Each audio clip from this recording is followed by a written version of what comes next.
안녕하세요. 아부다비 목장, 지금은 콜룰루 목장의 김현진 목녀입니다. 아부다비 목장에서 사역하시던 김요셉 선교사님께서 미국으로 귀국하시면서 목장 이름이 변경되었는데, 현재 저희가 재정을 후원하고 있는 인도 이상 목사님이 사역하시는 도시 이름이 콜룰루인데, 목사님의 사역지를 따라서 아부다비 목장에서 콜룰루 목장으로 변경되어 콜룰루 목장의 김현진 목녀입니다. 오늘 이 자리에 서기까지 사실 제 마음에는 작은 떨림과 감사가 함께 있습니다. 상공부를 하던 어느 날 문득 하나님, 이 상공부의 끝에서 제 간증을 통해 주님께 영광 돌릴 수 있도록 도와주세요 라고 혼잣말처럼 고백한 적이 있었습니다. 그때는 그 말이 이렇게 현실이 될 줄 알지 못했습니다. 학영3 공부를 시작한 이후로 제 삶은 늘 바빴고 해야 될 일들도 많았고 하루하루 앞만 보며 열심히 달려오기만 했습니다. 간증을 준비할 여유도 특별한 이야기가 생길 것이라는 기대도 없이 그렇게 시간을 보내다 보니 어느새 13주라는 시간이 훌쩍 지나고 있었습니다. 그리고 지금 이렇게 주님과 여러분 앞에 서서 간증을 하게 된 이 순간을 맞이하여 이 모든 과정 속에서 하나님은 이미 제 주위에서 일하고 계셨고, 제가 알지 못하는 사이에도 저를 이 자리까지 인도해 오셨다는 사실을, 제가 한 것은 그저 하루하루 순종하려 애썼을 뿐이지만 이 시간을 간증으로 세우시고 제 삶을 통해 하나님이 하신 일을 드러내신 분은 하나님이십니다. 그러기에 지금 이 자리에서 드릴 수 있는 고백은 단 하나, 이 모든 영광을 하나님께 올려드립니다. 제가 학영3 공부를 시작할 때는 기대가 컸습니다. 헨리 블랙가비의 하나님을 경험하는 삶이라는 책 내용 자체가 너무 좋았고, 대학부 때 믿음이 좋은 언니와 1대1로 이 책으로 셀 모임을 하다가 못했던 아쉬움이 늘 마음에 남아있었기 때문입니다. 그래서 교회에서 학영3 공부가 개강된다는 소식을 들었을 때 드디어 학영3 공부를 시작하는구나, 이번에는 꼭 끝까지 해야겠다는 마음으로 시작하게 되었습니다. 그런데 막상 시작해보니 이 공부는 생각보다 훨씬 깊이 있었고, 매주 예습과 복습, 기록과 나눔, 그리고 삶의 적용까지 이어지는 과정이었습니다. 그러던 중 목사님이 한 명이라도 과제를 해오지 않으면 그날의 진도를 나가지 않습니다 라는 말씀을 들었을 때, 그러면 지금부터 13주 동안은 약속을 잡으면 안 되겠네, 무슨 일이 있어도 빠지면 안 되겠다라는 생각이 먼저 들었습니다.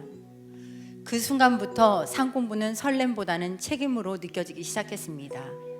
그리고 매주 말씀 암송과 하나님의 7가지 실체를 외워보라고 시키시는 목사님이 오늘은 좀 그냥 넘어가면 좋겠다 하는 생각도 하고, 외울 때는 의미가 이해가 되었지만 잘 외워지지 않는 제 모습도 싫고, 매주 그리고 갑자기 시키시는 목사님이 밉기도 했습니다. 그래서 즐거워야 할 삼공부 시간이 어느 순간에는 긴장이 되고 부담스러운 시간으로 느껴지기도 했습니다. 그런데 하나님은 그 부담의 자리에서 제 마음을 조금씩 만져주셨습니다. 이 상공부는 혼자 잘해내는 공부가 아니라 공동체 안에서 함께 하나님을 경험하도록 부르시는 하나님의 초청이라는 것을 깨닫게 하셨습니다. 나의 부족함조차도 공동체 안에서 하나님이 일하시는 통로가 될 수 있다는 사실을 조금씩 받아들이게 되었습니다. 삶 공부의 중심에는 하나님의 7가지 실체가 있었습니다. 그 중에서도 제 마음에 가장 깊이 남은 것은 순종과 경험이었습니다. 하나님은 특별한 순간에만 일하시는 분이 아니라 이미 제 삶의 주변에서 늘 일하고 계셨습니다. 그동안은 바쁘다는 이유로, 익숙하다는 이유로 그냥 지나쳐왔던 일상들이 사실은 하나님의 역사였다는 것을 이 상공부를 통해 처음으로 진지하게 돌아보게 되었습니다. 하나님은 멀리 계신 분이 아니라 저와 실제적이고 개인적인 사랑의 관계를 원하시는 분이심을 배웠습니다. 말씀과 기도, 환경과 교회, 그리고 이 공동체를 통해 하나님은 계속해서 저를 부르고 계셨습니다. 상공부 시간에 들었던 다른 분들의 나눔과 간증이 어느 순간 제 이야기가 되고 하나님이 저에게 직접 하시는 말씀처럼 들릴 때도 있었습니다. 그리고 하나님의 초청은 늘 결단과 선택을 요구했습니다. 과제를 미루고 싶었던 날, 암송이 버겁게 느껴졌던 순간마다 제 안에는 작은 싸움이 있었습니다. 이 정도면 괜찮지 않을까? 라는 마음과 그래도 순종해보자 라는 마음이 계속 부딪혔습니다. 그때마다 저는 완벽하게 하지 못해도 작은 순종이라도 해보자는 선택을 하려고 애썼습니다. 그리고 그 과정 속에서 알게 되었습니다. 순종은 내가 잘해서 하나님께 인정받는 것이 아니라 하나님이 일하실 자리를 내어드린 것이라는 사실을요. 마지막 시간에는 시험 대신 백지를 나누어 주시고 하나님의 7가지 실체를 모두 외워 적게 하셨을 때 저는 그 종이를 채우면서 마음이 울컥했습니다.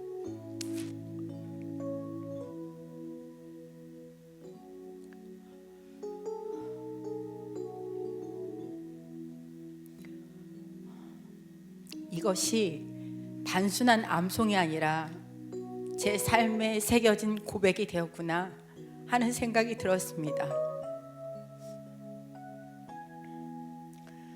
그 순간 하나님은 여전히 제 삶의 주변에서 일하고 계시고 순종하는 자를 통해 그분의 일을 이루신다는 사실이 마음 깊이 와 닿았습니다. 이제 저는 하나님을 책 속에서만 아는 사람이 아니라 순종을 통해 조금씩 경험해가는 사람으로 서 있게 되었습니다. 여전히 부족하고 흔들릴 때도 많지만 하나님은 지금도 저를 부르시고 계시고 그 부르심에 응답할 때마다 새로운 경험의 자리로 인도하실 것을 믿습니다. 13주 동안 이 길을 함께 걸어와 주신 하경삼 공동체 여러분께 진심으로 감사드립니다. 누군가는 묵묵히 자리를 지켜주셨고 누군가는 솔직한 나눔으로 제 마음을 열어주셨고 누군가는 말없이 함께 버텨주신 13기 어뭉준, 유승문, 최영란, 강희영, 김한순, 김영진, 김영태 목사님께 함께 할 수 있어 행복했습니다. 그리고 이 상공부를 통해 끝까지 성실하게 이끌어주신 목사님께 감사드립니다. 부담처럼 느껴졌던 그 기준과 말씀들이 지금 돌아보니 저를 성장시키시기 위한 하나님의 도구였음을 고백하게 됩니다. 매일의 일상 속에서 하나님이 어디에서 어떻게 일하고 계시는지를 바라보고 작은 순종으로 응답하며 살아가겠습니다. 하나님의 7가지 실체 같이 해주세요. 1. 하나님은 항상 당신 주위에서 일하고 계십니다. 2.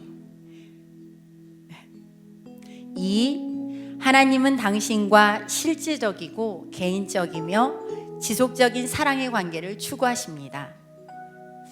3. 하나님은 당신이 그분의 일에 참여하도록 당신을 초청하십니다. 4. 하나님은 하나님 자신과 자신의 목적과 길을 보여주기 위하여 성령님에 의해 성경, 기도, 환경과 교회를 통해서 말씀하십니다. 5. 하나님의 부르심은 항상 당신을 믿음의 갈등으로 몰아넣고 결단과 그에 따른 행동을 요구합니다. 6. 당신은 하나님의 역사에 참여하기 위해서 당신의 인생을 하나님의 뜻에 맞게 조정합니다. 7. 당신이 하나님께 순종하고 하나님이 당신을 통해서 그분의 일을 성취하심으로 말미암아 당신은 경험으로 하나님을 알게 됩니다. 이 상공부를 통해 하나님은 지금도 일하고 계시고 순종하는 자리에서 우리를 경험으로 만나 주신다는 것을 알게 되었습니다. 이 자리에 계신 여러분 모두가 하나님의 삶 속에서 일하시는 하나님을 발견하고 그분을 경험하는 삶을 살아가시기를 기도합니다. 하늘 복 많이 받으세요. 감사합니다.